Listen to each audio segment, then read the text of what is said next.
the story of Ed Kennedy's hero's journey, based on the novel I Am the Messenger, written by Marquez Suzak.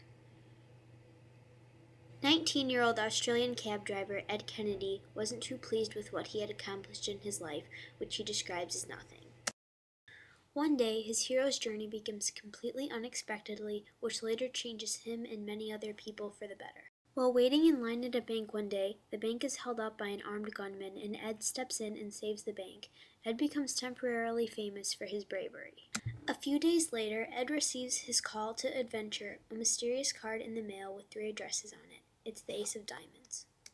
Ed refuses the call for a while, pushing the card away for days.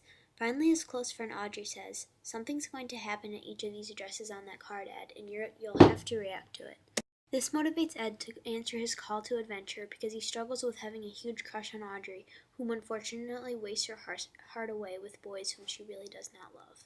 After being persuaded by Audrey, Ed visits the first address on the card. He witnesses a heart-wrenching sight of a huge drunkard abusing his wife in front of their little girl. Ed knows he must do something to help this family, but he acts as his own threshold guardian because his fright of the man's size and anger prevents him from doing the right thing. While at the grocery store, Ed unexpectedly crosses the threshold when he looks into the abused woman's eyes and instantly knows what he must do. Before facing the family at 45 Edgar Street, Ed decides to try to deliver the messages to the 2 other houses on the card. His first stop on the Road of Trials also coincides with his meeting with the goddess. Sophie, a blonde runner who Ed is mystified by her beauty, runs barefoot every morning. After racing terribly in a pair of brand new constricting spikes, Ed quickly decides that what he must do to help Sophie is to give her an empty shoebox to encourage her to race the way she loves to run, without any shoes. She succeeds in doing so, running the best race of her life, all thanks to Ed. Next, Ed visits Milla, an elderly woman who mistakes Ed for Jimmy, her long-lost boyfriend. Ed pretends to be Jimmy, which makes Milla, who is suffering with Alzheimer's, unexplainably happy. After delivering these 2 positive messages and helping Milla and Sophie, Ed finally works up enough courage to confront the abusive alcoholic. Ed picks him up in his cab one day while the man is drunk and brings him outside of town. There, he beats up and shoots at the man. The alcoholic is struck with fear and instantly changes for the better. The alcoholic leaves his family so they can enjoy a better life without him. They are very thankful for Ed's help. Ed realizes through his actions that he is really helping people, whether it be by saving a family or in small and seemingly insignificant ways like delivering an empty shoebox. Ed's mentors, Keith and Daryl, first appear at the completion of his first tasks. They appear at Ed's house and beat him up. At first, they appear as antagonists, but indeed they have Ed's best interests at heart and they only do what they do to ensure that he has completed his tasks. Ed continues to receive more cards, every one of them an ace of a different suit. On these cards are riddles that he must solve to find the addresses where he must help someone. Ed continues to help people in small but meaningful ways based on the card's clues, including giving a family in poverty Christmas lights and nullifying a hatred between 2 brothers. Ed's tasks take him all throughout the city, and he visits places that he never would have imagined he would, including a church, which for him was very unusual since he is not religious.